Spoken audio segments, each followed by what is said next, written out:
Hello everyone, welcome. Today we learn some rubrics of Triticum vulgaris. So let's get started. और यदि आप लोगों ने मेरा चैनल को सब्सक्राइब नहीं किया है तो कर लीजिए. It is very helpful to every homeopath. So let's start. So triticum के कुछ रूब्रिक्स को मैंने लिया है. तो first thing is a concentration difficult working while. जब आप कोई काम करते हो तो काम को पूरी लगन से पूरे फोकस के थ्रू किया जाता है ना. बट ट्रिटिकम के साथ क्या होता है कि इसका कॉन्सनट्रेशन नहीं होता है और उसकी वजह से इसको प्रॉब्लम्स आती हैं. तो कॉन्सनट्रेशन डिफ़िकल्ट होता है काम करने के टाइम पे इसको. नेक्स्ट होता है कॉन्सनट्रेशन इम्पॉसिबल. तो इम्पॉसिबल क्या होता है, जब भी आपका कोई चीज़ आप जो करना चाहते हो वो आप पॉसिबली नहीं कर पा रहे हो, है ना. तो इसका कॉन्सनट्रेशन जो डिफ़िकल्ट होता है जिसकी वजह से ये काम नहीं करता तो इसका काम हो नहीं पाता है. तो इसको इम्पॉसिबल सा फील होता है कि इसके कोई भी काम हो नहीं पा रहे हैं. नेक्स्ट है mind confidence want of self confidence. So सबसे पहले हमें सेल्फ कॉन्फिडेंस जानना है. क्या होता है कॉन्फिडेंस, क्या होता है.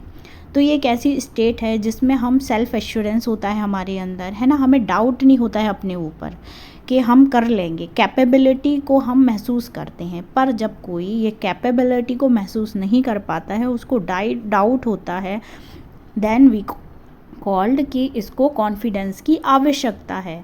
So confidence want of self confidence. Next rubric है mind confident. In somehow in some phases ये कॉन्फिडेंट होता है. इन चाइल्डहुड ये कॉन्फिडेंट होता है, but due to the lack of concentration ये कॉन्फिडेंस वांट ऑफ कॉन्फिडेंस में जाता है ना. मतलब इसको कॉन्फिडेंस का ज़रूरत होता है. तो कॉन्फिडेंस का क्या स्टेट है, जैसा मैंने पिछली स्लाइड में बोला कि ऐसी अवस्था जिसमें हमें खुद पे भरोसा होता है, फेथ होता है अपनी कैपेबिलिटी पे, अपने बिलीफ पे, है ना, कि हम ये कर सकते हैं, अपनी एबिलिटीज़ पे होता है एक एश्योरेंस. तो that situation is called confidence. Next rubric है mind confounding objects and idea. तो इसमें कन्फाउंडिंग को समझना बहुत ज़्यादा ज़रूरी है. कन्फाउंडिंग क्या होता है, that is a situation of confusion, है ना.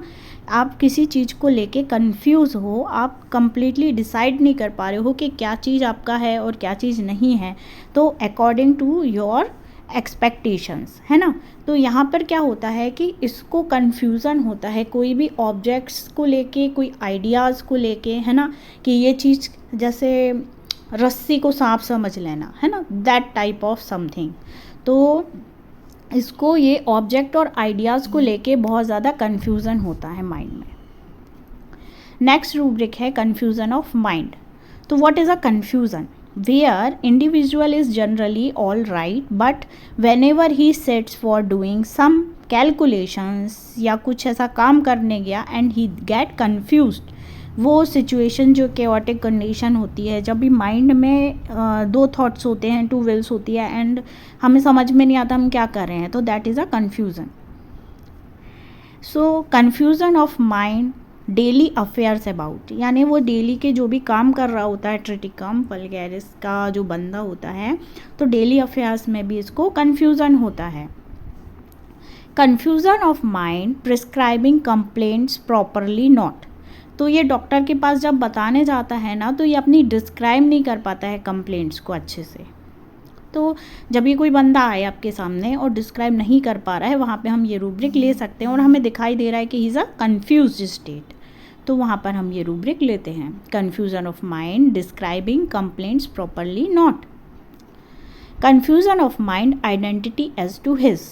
तो ये क्या होता है कि यहाँ पे खुद की आइडेंटिटी, खुद का अस्तित्व को लेके कन्फ्यूज़न होने लगता है माइंड में कि मैं ये कर सकता हूँ कि नहीं, है ना, मुझे ऐसा होना था, मैं क्या हो गया, मुझे बॉय होना था, मैं गर्ल क्यों हूँ. तो दिस इज़ समथिंग कि आइडेंटिटी आपका डिस्टर्ब हो रहा है.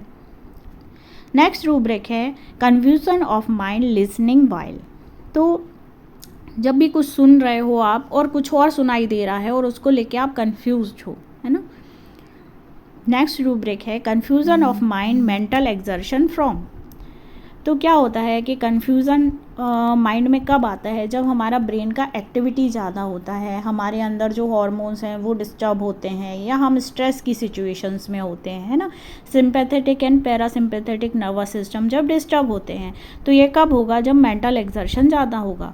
तो mind, confusion of mind, mental exertion from confusion of mind time as to, यानी कि जब भी कोई काम समय पे करना है उस समय में आपको बहुत ज़्यादा कन्फ्यूज़न फील हो रहा है। Confusion of mind working while, है ना, आप कुछ काम कर रहे हो तभी आपको ये कन्फ्यूज़न हो रहा है। राइटिंग कर रहे हो आप तब हो रहा है, सॉरी, हाँ, राइटिंग वाइल। नेक्स्ट रूब्रिक है कंसेंशियस अबाउट ट्रिफल। तो कंसेंशियस क्या होता है, कंसेंशियस होता है हैव अ स्ट्रॉन्ग मोरालिटी, है ना, आपके अंदर बहुत ज़्यादा नैतिकता है। This is a person who is careful, है ना, और जो अपने दिमाग में सोच समझ के करता है ना, उसका इनर प्रोग्रेसिव माइंड जो होता है वो उसको बताता है this is a right, this is a wrong.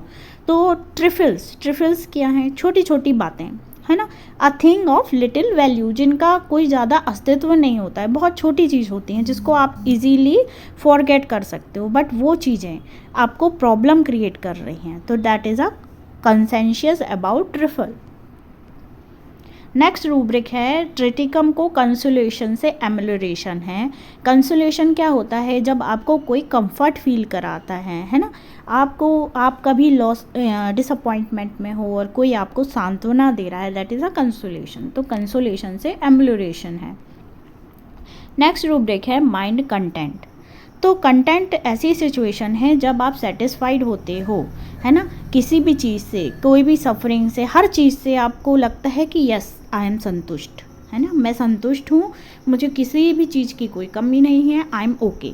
तो ये graceful feeling, gratitude feeling triticum के अंदर होती है। तो ट्रिटिकम कंटेंटेड होता है खुद से, है ना, जब आप खुद से संतुष्ट होते हो तो आपको चारों तरफ एक कामनेस, एक पीसफुलनेस दिखाई देता है। तो ये पर्सनैलिटी के अंदर आता है ट्रिटिकम। नेक्स्ट रूब्रिक है mind contradiction disposition to contradict. तो जब आप संतुष्ट होते हो ना, तो चारों तरफ जो भी चल रहा होता है तो वो आपको ऐसा ही लगता है वही हो रहा है ना। तो इसके अंदर एक कॉन्ट्राडिक्शन डिस्पोजिशन टू भी है। मतलब कॉन्ट्राडिक्शन का क्या मतलब होता है कि आपको जो चीज़ जो बोल रहा है उसके जस्ट आप अपोजिट कर रहे हो, है ना, तो वो चीज़ इसमें दिखाई देता है। नेक्स्ट रूब्रिक है कन्वर्जेशन एग्रावेशन। तो कन्वर्जेशन क्या होता है, जब अपने अपन विचारों को, अपने ओपिनियंस को किसी के साथ बांटते हैं, है ना, शेयर करते हैं, साझा करते हैं, तो दैट इज़ अ कन्वर्जेशन। तो कन्वर्सेशन से इसको एग्रावेशन होता है। क्यों होता है, क्योंकि इसके अंदर जो कामनेस है, जो मतलब कहना चाहिए ये खुद के अंदर खुद से सेटिस्फाइड होता है ना, तो इसको किसी की ज़रूरत नहीं होती है, he is a self satisfied. Mind conversation aversion to. तो इसको बात करने की भी इच्छा नहीं होती है। कंट्री साइड डिज़ायर फॉर, मतलब वो देश दुनिया से कोई मतलब नहीं रखना चाहता, अपने साइड में रहना चाह रहा है। तो ये करेजियस भी होता है, माइंड करेजियस। करेजियस का क्या मतलब होता है, आपको किसी चीज़ का फियर नहीं है, है ना, आप साहसी हो, आपके अंदर डेयरिंग पावर है। तो curious, mind curious, curious means आपको हर चीज़ के पीछे आपको नॉलेज चाहिए, है ना, डू यू वांट कि ये ऐसा क्यों है, वो वैसा क्यों है, तो आपको नॉलेज चाहिए है वो चीज़ का, तो क्यूरियस कहलाता है। माइंड दैट थॉट ऑफ, उससे लगता है उसकी क्या डेथ के विचार आते हैं, मृत्यु के विचार आते हैं। Mind that thought of father the death of his, उसको उसके पिताजी का डेथ का भी ख्याल आते हैं ट्रिटिकम को। तो ये डिफेंड भी होता है। डिफेंड का क्या मतलब होता है, बोल्डनेस है आपके अंदर, है ना, आपको मतलब किसी भी डिस्पाइट के अंदर, मतलब आप अपोज नहीं कर रहे हो या आप अपोज कर दो किसी दूसरे व्यक्ति को, तो एक एक्सटेंड तक आपके अंदर बोल्डनेस है, दैट इज़ कॉल्ड डिफेंड। तो ये डिफेंड भी होता है, मतलब दुष्ट होता है थोड़ा सा, ठीक है। Then mind delusion alone being, इसको क्या लगता है कि ही इज़ अलोन। अलोन का मतलब होता है कि आप अपने आप को आइसोलेट कर लेते हो, सेपरेट कर लेते हो दूसरों से, है ना, आपको किसी की ज़रूरत नहीं है क्योंकि आप सेल्फ कंटेंट हो। तो this is a Triticum. Thank you for watching, मिलते हैं नेक्स्ट वीडियो में।